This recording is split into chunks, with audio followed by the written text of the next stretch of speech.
Hey, I'm back for part 3 of Cannabis and the Chakras series. Today we're going to be talking about the Solar Plexus chakra, which is your third chakra. And also I wanted to bring up, just because it just happened about an hour ago, my son, who is diagnosed with severe autism. He's nonverbal. We just got approved for medical cannabis to try and help him overcome some of his challenges that he has due to his diagnosis. So I'm really excited to see how it helps him.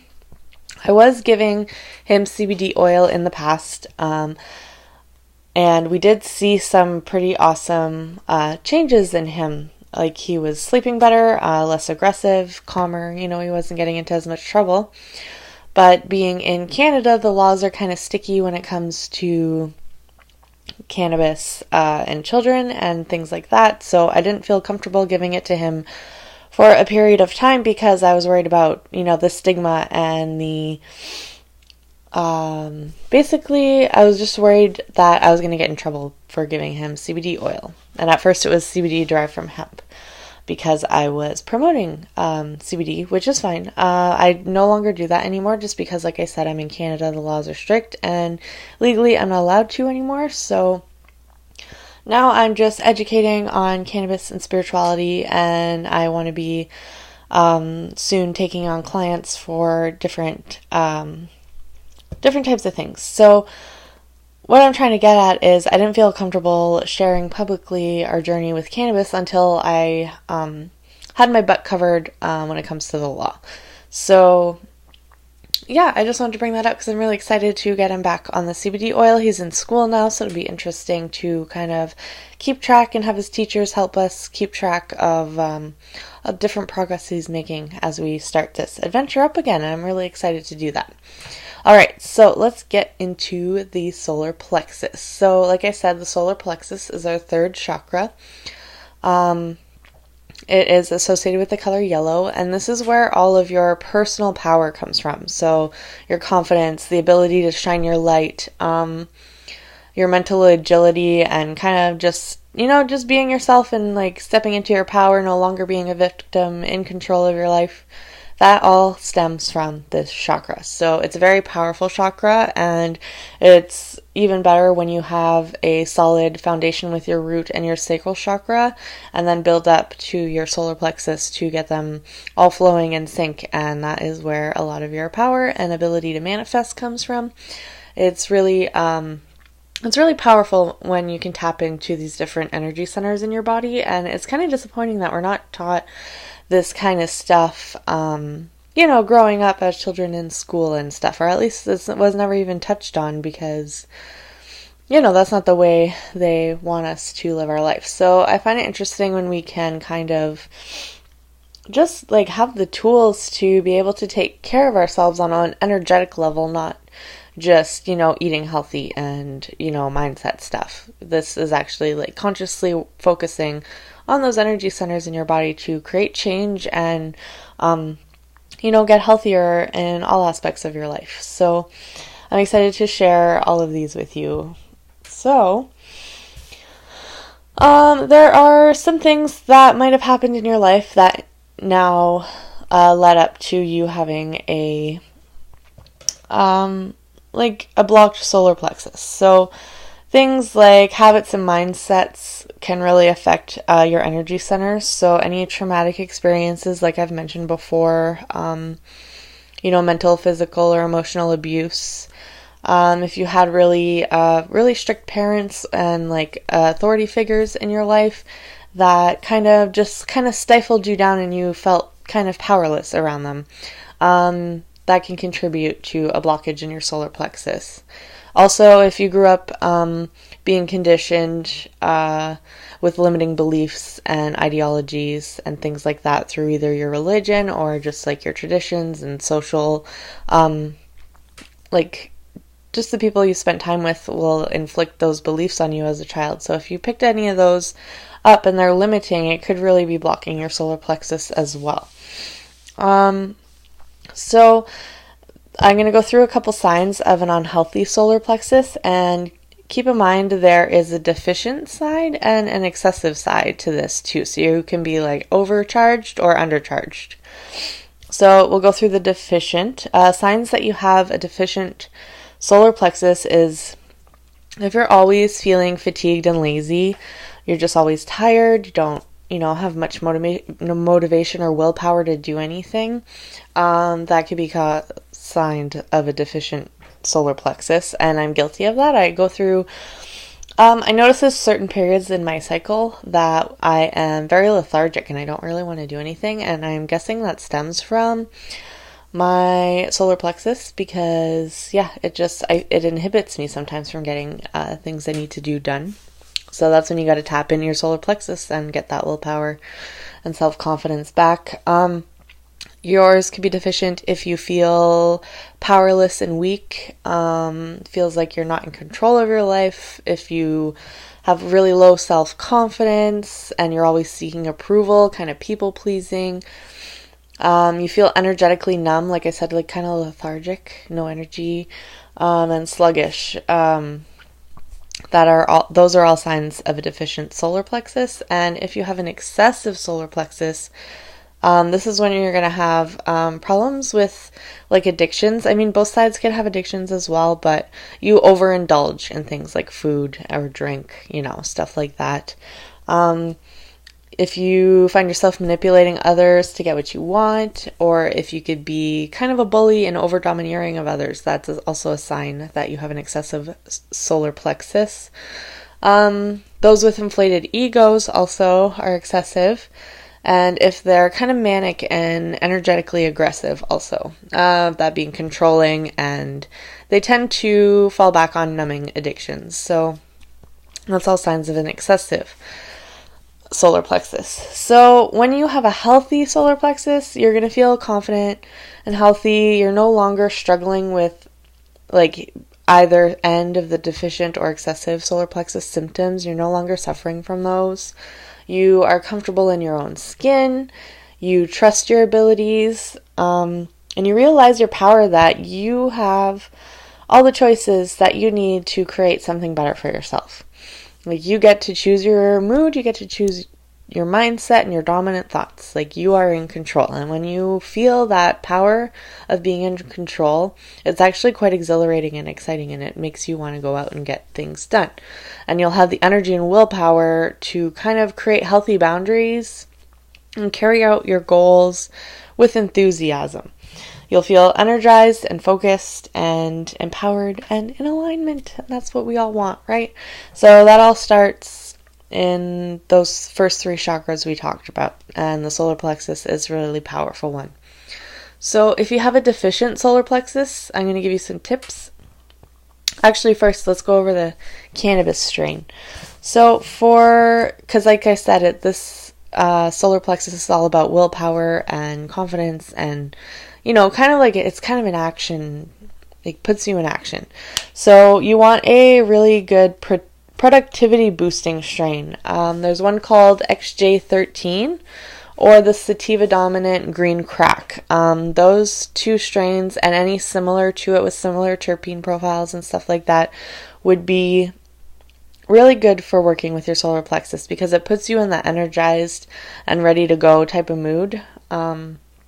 And by doing so, that'll energize your solar plexus to help you get things done. So, tips for a deficient solar plexus: you want to shift out of your victim mentality. You want to realize that you've been placing blame in all the wrong places, and the person you need to look at is you, and you're prepared to take action and take back control of your life. So you're no longer a victim of your circumstances or other people.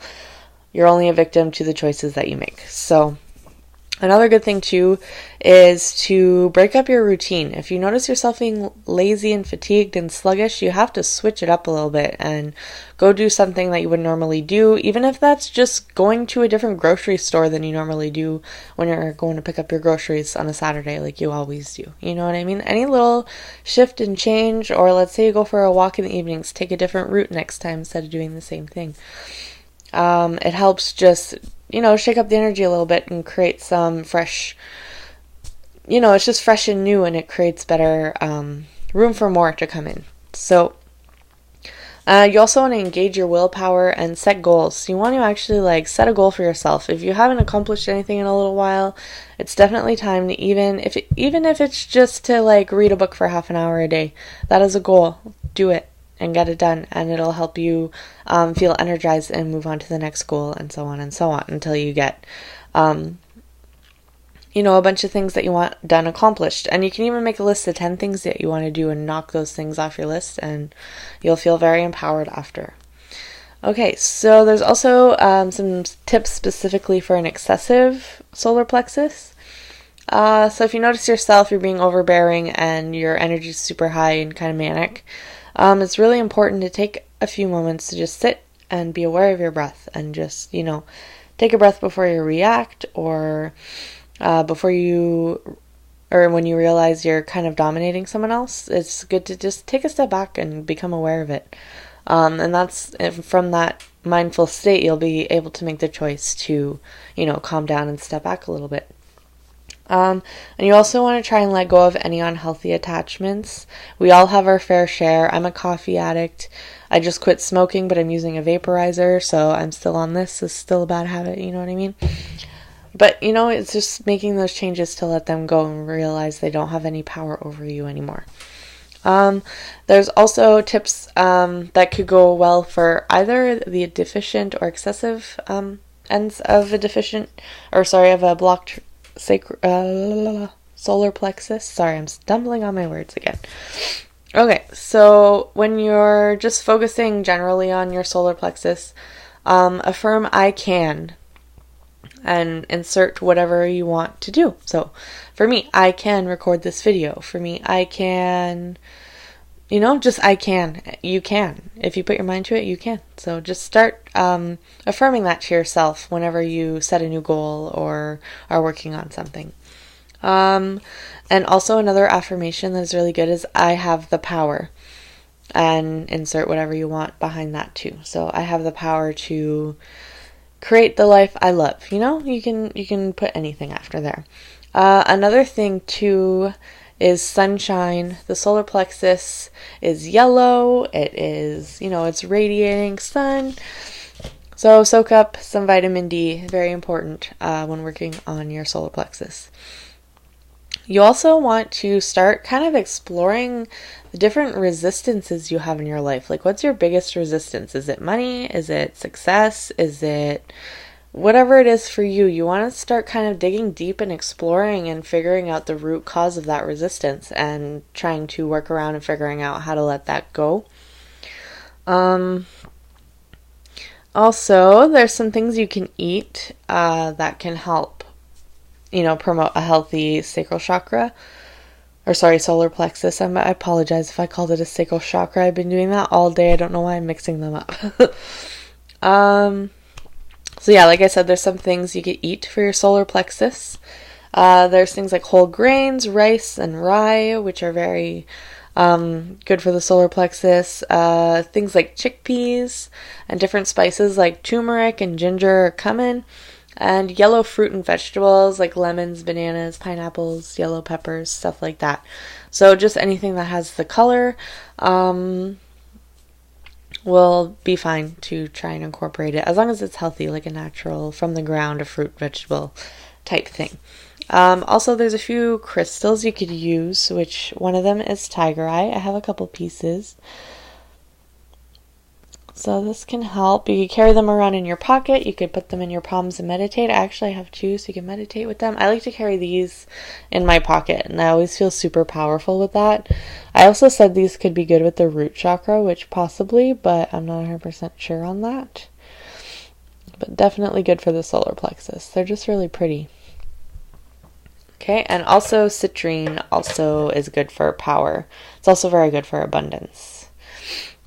And also, there's different yoga poses you could do. So there's bow pose, upward dog, full wheel, and breath of fire. So those things, there's a whole lot you could do to help energize your solar plexus. And I'm just giving you a very brief description of them all. So I encourage you to go out and look up those yoga poses and, really take action on this and not just watch this video, learn a few things, and then like, forget about it and the next day or half an hour from now.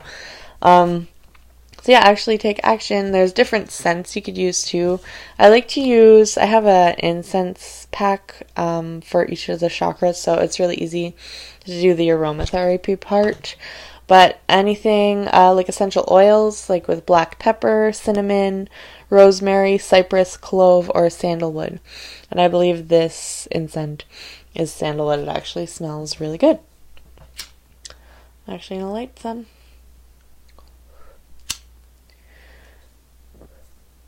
Anyways, that is pretty much all I have. I've been kind of keeping it top secret, but there will be a guide coming out very soon that goes much more in depth into the different strains of cannabis for the chakras and different techniques you could do for the chakras as well, for each one. So keep your eye out for that. I'm not expecting to finish anytime before February, but it might be coming out shortly after February 1st. Anyways, I just wanted to show you this. My sister got this for me for Christmas. She also got the chakra incense for me too. So, yeah. Thank you, Katie, for that. I don't know if you love dragons, but I do. Had to show it off. Alright, well, that's all I have. I hope you have a great day. See you on the next one.